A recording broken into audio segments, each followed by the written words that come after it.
Hallo, herzlich willkommen alle Freunde des Schnitzens. Erstmal hier einen kleinen Schluck Tee nehmen. Ja, was wäre das Büro nicht ohne all diese Technik, die jetzt auch hier rumsteht? Aber das macht mir das Leben etwas einfacher. Und ich möchte heute mal 3 Kurrente-Figuren anmalen. Das sind solche Knabenfiguren, so Sänger, also aus dem kirchlichen Bereich. Habe ich jetzt mal für eine gute Bekannte gemacht. Ich wollte jetzt nur mal einfangen, das Anmalen. Geht also jetzt nicht hier um das Schnitzen, sondern nur um das Bemalen. Aber das gibt ja auch oft Anregungen für Hobbyschnitzer. Und ich zeige das hier mal so ein bisschen aus dieser Hobbyperspektive. Wenn jetzt also jemand sagt, er möchte das so richtig fassen lassen oder irgendwie richtig fassen von einem Profi, das wäre dann der eigene Beruf, der Fassmaler, dann kann man das natürlich auch an so einen richtigen Profi übergeben, der sowas beruflich macht. Ich zeige das so ein bisschen, wie ich das hier mal nebenbei mache. Ich bin darauf nicht spezialisiert, aber dennoch ist es ja immer wieder ein Thema, wie male ich so eine Figur an. Und ich habe auch zum Teil mit Beize gearbeitet. Die kann man sich überall eigentlich kaufen, in verschiedenen Baumärkten oder auch online bestellen. Da gibt es etliche Farbtöne, damit könnte man also auch bäuerliche Figuren, Nachtwächter und sowas schön anmalen und auch mit dem Holz noch kombiniert mit dem Ton des Holzes praktisch das noch mit einbeziehen für Weißtöne oder irgendwelche Beige-Töne und so. Also da gibt es sozusagen sehr, sehr viele Gestaltungsmöglichkeiten. Ich zeige das aber auch noch mit dem Wassermalfarbkasten, also sozusagen das Billigste, was man auch bekommen kann und womit man aber sehr schöne Ergebnisse erzielen kann, wenn man das Ganze gut anwendet. Ja, dann wünsche ich in diesem Sinne allen Hobbyschnitzern und die gerne hobbymäßig Figuren bemalen möchten, viel Spaß und Anregungen mit diesem Video. Ich habe das hier ein bisschen aus dieser Ecke gefilmt, weil ich jetzt gerade kein so ein schönes Stativ hier habe, aber ich denke, das sollte funktionieren und der Einblick ist doch hilfreich. In diesem Sinne viel Spaß beim Zuschauen. Ich möchte jetzt hier mal Kurrente-Sänger anmalen. Ich habe hier so 3 kleine geschnitzte Knaben für eine gute Bekannte, eine Freundin der Familie, und die möchte gerne diese Figuren von mir, und die sollen aber noch angemalt werden. Die haben also ein schwarzes Gewand, das hier oben ist weiß, ganz normal europäische Kinder sonst, und hier kriegt es noch wie so einen beleuchteten Stern in die Hand. Den habe ich hier noch liegen, genau, hier ist er. Der wird dann auch noch drauf gesteckt und so angemalt. Entsprechend kommt dann noch zum Schluss. Und die werde ich wohl wachsen, man kann es aber auch lackieren. Ich habe jetzt hier Wassermalfarben, das einfachste aus dem örtlichen Supermarkt, hat 2 Euro gekostet, dieser Kasten. Das Schöne ist, ich kann hier wundervoll dosieren. Da mache ich auch mal eine Probe, mal hier auf so einem Blatt Papier, da sehe ich, wie intensiv ist es deckendick, oder ja, die Farbe an sich ist ja so gemacht, dass sie überhaupt nicht richtig decken kann, sondern sie soll lasierend. Das will ich ja auch. Ich will hier auf keinen Fall zu viel drauf malen. Und ich kann hier eben auch direkt aufs Holz malen. Ich kann wunderschön dosieren, nur mit wenig Wasser hier reingehen und habe sofort die richtige Konsistenz. Ja, also das kann ich dann an den Händen unten mal an so einer Stelle testen. Wenn es natürlich zu viel Wasser ist, habe ich immer gleich ein Problem. Dann muss ich einen kleineren Pinsel nehmen, dass ich nicht so viel aufnehme. Und dann aber auch geduldiger malen.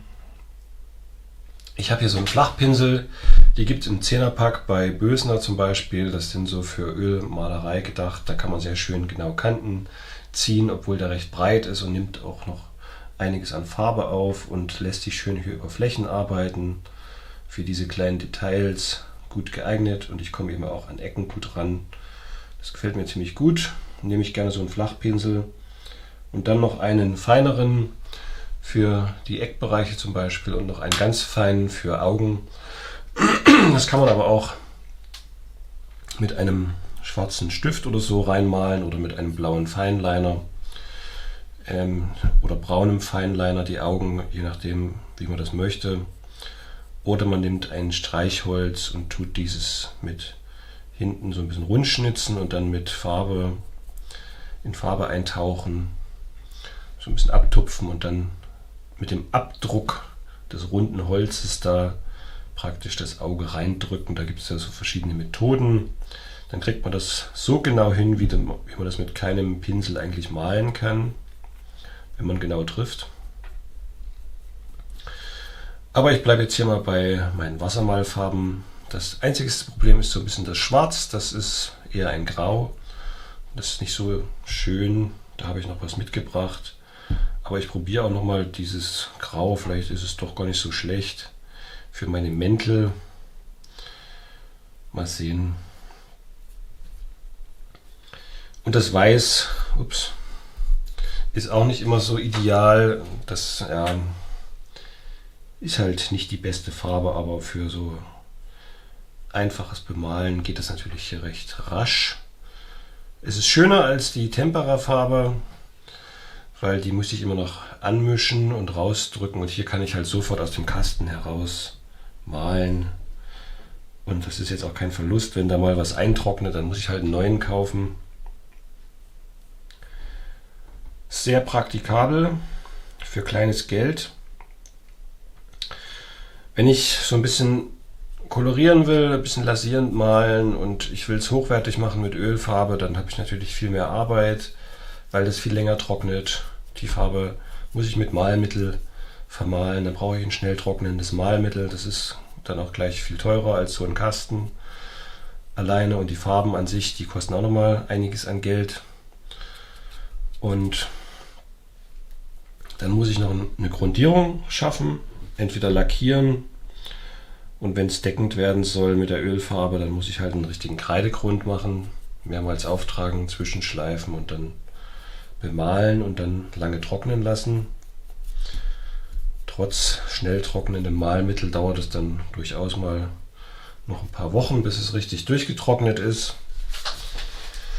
Und das kann ich mir natürlich nicht immer erlauben. Von daher nehme ich auch gerne mal diese Wasserfarben, weil die lichtecht sind, lassen sich schön verarbeiten, schön ohne irgendwie groß anmischen und kann sofort rein. Lass es einfach trocknen, passt alles.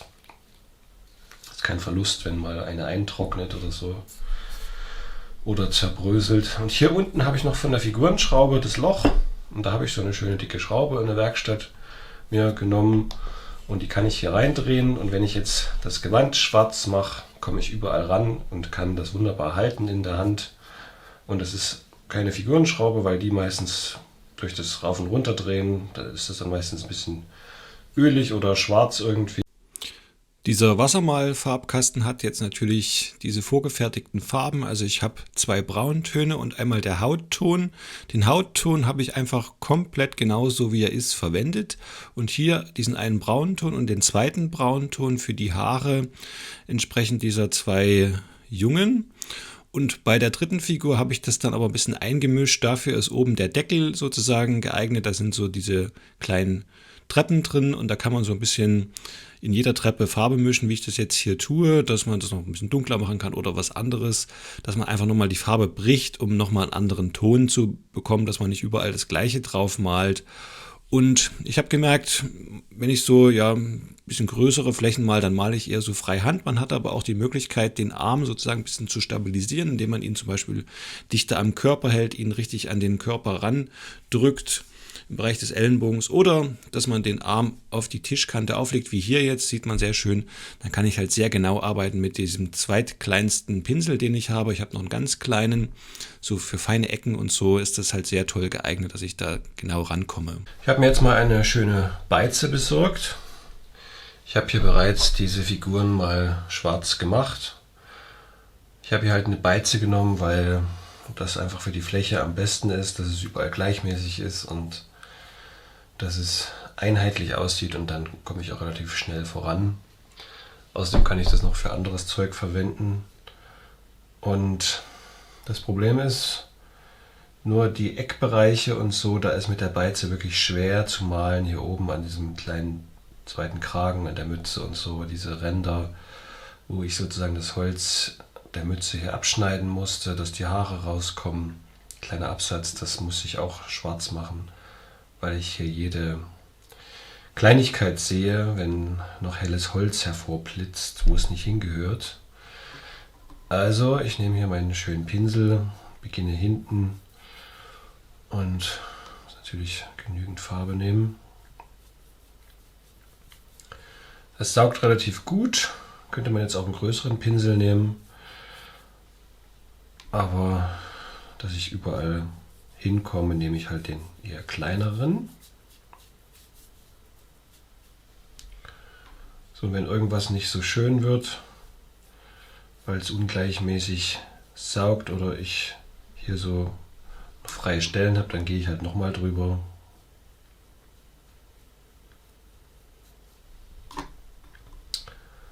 Und man sieht schon hier oben, das ist nicht so schön.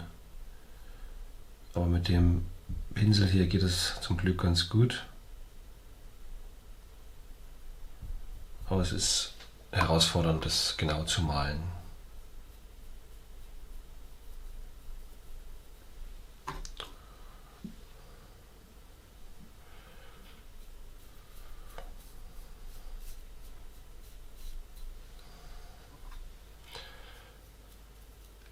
Das Schwarz schluckt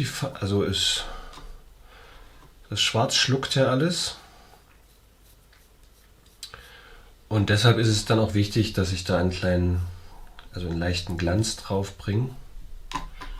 Mache ich das halt nicht und lasse das zum Beispiel so, dann sieht das irgendwie zu düster aus. Wenn ich noch einen Glanz drauf bringe, kann ich die Oberfläche wieder etwas hervorheben. Zeige damit, dass es eine Form hat. So, ich habe mich jetzt gefragt, warum das so stark saugt. Ich weiß noch vom Schnitzen her, das war das weicheste Stück Holz und das merke ich auch sofort beim Anmalen, dass es irgendwie mehr saugt. Und dadurch tut sich das Holz aber eigentlich relativ gut selbst regulieren. Dass es überall gleichmäßig saugt und dadurch, dass es hier eine richtige fertige Beize ist, die dafür gemacht ist, habe ich auch im Hirnholz immer das gleiche Ergebnis wie am Längsholz. Ist völlig identisch. Das ist sehr schön. Und ich habe mich auch entschieden, bei den Weißstellen dann auch eine Weißbeize zu nehmen. Mit Tropfen muss ich aufpassen, dass mir niemals ein Tropfen an die falsche Stelle gerät. Ich habe gemerkt, wenn man mal falsch irgendwas malt, wo es nicht hingehört, dann muss man es tatsächlich wegschnitzen, weil man es sonst immer sehen wird. Und damit muss man aber vorsichtig sein, weil wenn es stark saugt, dann ist es natürlich nicht mehr zu reparieren, sobald ich da wirklich was falsch mache.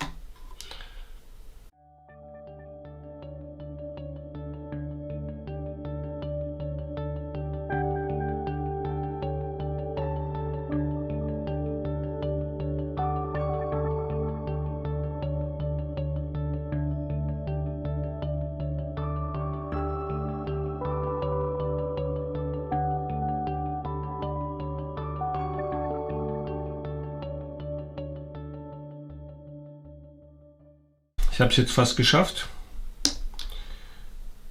Figuren, da fehlt noch so ein kleiner Glanzpunkt, den ich jetzt noch reinsetze hier in die Augen. Dann nehme ich dann zum Schluss nochmal Ölfarbe.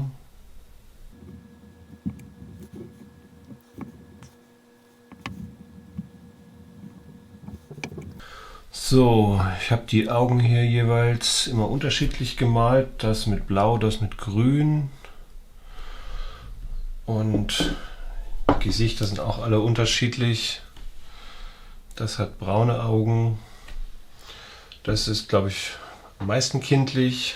Das ist noch etwas jünger wie das geworden sogar. Wohingegen der etwas älter wirkt. Aber im Großen und Ganzen geht es schon. Ich blende noch ein paar Bilder ein. Dann soll es das erstmal gewesen sein. Jetzt wollte ich noch mal kurz zeigen, wie ich hier die so ein bisschen poliert habe. Das habe ich jetzt erstmal als Vorarbeit gemacht, weil das die Kanten so minimal anschleift und die Beize, die hat wie so ein hauchfeines Fell praktisch. Das sind so ganz kleine Fasern, die sich aufstellen oder auch aus der Farbe heraus. Das weiß ich nicht genau. Wahrscheinlich beides. Und das schleift auch gleichzeitig so ein bisschen die Kanten an, wie man hier sieht, diese geschnitzten Kanten. Und das macht es wieder mehr plastisch. Weil ich dann natürlich höchste Punkte bisschen betonen kann und so kleine Schnittkanten. Und das will ich ja, dass man sieht, das ist geschnitzt und kein Plastik. Und durch das Wachsen wird es dann natürlich auch noch stärker rauskommen. Ich werde jetzt dann gleich noch Wachs drauf machen. Weil ich schon zu lange dran rumgemehrt habe, muss ich auch ein bisschen vorankommen. Ja, dann kann ich diese Kanten so ganz leicht minimal anschleifen. Und dadurch gewinnt es auch wieder so einen Antikeffekt. Das ist eigentlich eine sehr schöne Sache. Das sollte man immer mit verwenden, solche Fließteile, gerade für dieses Anmalen hier.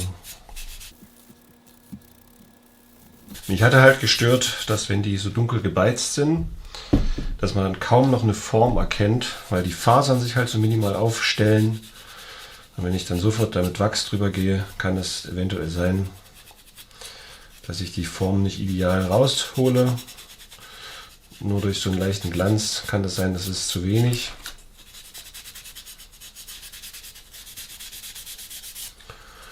Und wenn man das halt perfektionieren will, dann müsste man es vorher noch wässern, dass man die Arbeiten erst einmal mit Wasser behandelt, weil man die Beize eigentlich nicht anschleifen sollte.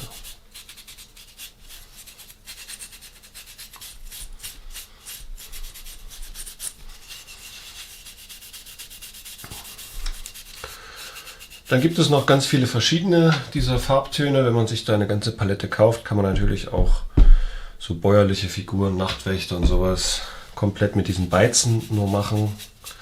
Macht sich sehr schön. Haben viele Leute gute Erfahrungen mitgemacht.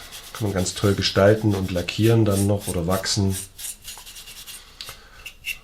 Also das sind herrliche Gestaltungselemente. Ich bin jetzt übergegangen, die Figuren zu wachsen. Dafür nehme ich halt so einen Pinsel, um an den schwierigen Stellen ein bisschen Wachs aufzutragen. Ich habe hier Antikwachs.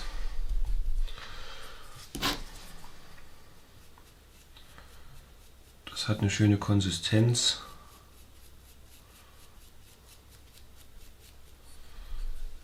Kann man auch schön mit dem Lappen auftragen.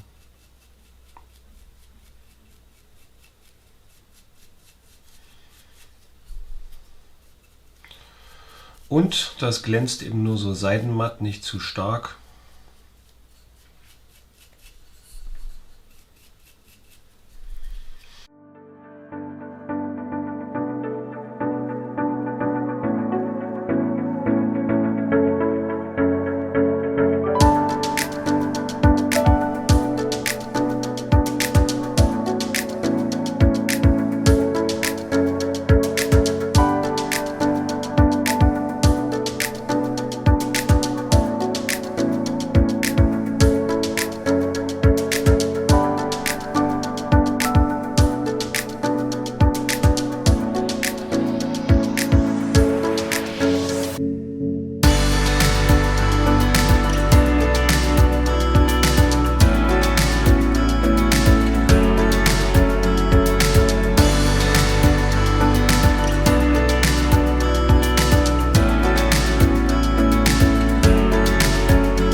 Herzlichen Dank fürs Mitanschauen.